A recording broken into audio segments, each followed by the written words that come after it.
Hello, নমস্কার। আমি শঙ্খদীপ সরকার। আবার চলে এলাম ভিডিওর মাধ্যমে। আমার ভিডিও ভালো লাগলে অবশ্যই লাইক, শেয়ার করবেন। প, ফ, ব, এই ৩টা থাকলে আপনি বড়লোক। প, প মানে পাপের পয়সা। দেখবেন কিছু কিছু মানুষ আছেন, পাপের পয়সা মানে দু নাম্বারি পয়সায় বড়লোক, মানুষকে ঠকানোর পয়সা বড়লোক।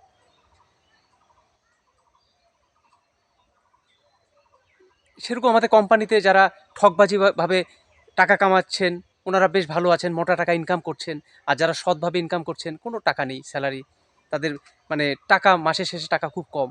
তার মানে পাপের পয়সা। প হচ্ছে পাপের পয়সা। আর ফ, ফ মানে হচ্ছে ফাউয়া পয়সা। ফাউয়া পয়সা মানে কি, আপনি লটারিতে ১ কোটি টাকা পেয়ে গেলেন, সেটা ফ্রিতে চলে এলো, আপনি বড়লোক। ফ মানে আপনার শ্বশুরের প্রচুর পয়সা, ফ্রিতে আপনি টাকা পেয়ে গেলেন, শ্বশুরের টাকা, মানে বিনা পরিশ্রমে, সেটা হচ্ছে ফাউয়া পয়সা। আর ব হচ্ছে বাপের পয়সা। বাপের যদি পয়সা থাকে না, তাহলে আর কিচ্ছু লাগে না। বাবার টাকা থাকলে আপনার রাস্তা খুলে গেল। আপনি, আপনার আর কোনো চিন্তা নেই। বাবার টাকা থাকলে আর কোনো চিন্তা নেই। তো আপনার কাছে কোন টাকাটা আছে, প না ফ না ব? অবশ্যই কমেন্ট করবেন। আর হ্যাঁ, আমি ডেলিভারি বয় শঙ্কদীপ সরকার। আমার ভিডিও ভালো লাগলে অবশ্যই লাইক, শেয়ার করে দিবেন। আর সাবস্ক্রাইব করে দিবেন, আর নতুন নতুন ভিডিও দেখার জন্য। ভালো থাকার চেষ্টা করবেন, সুস্থ থাকার চেষ্টা করবেন।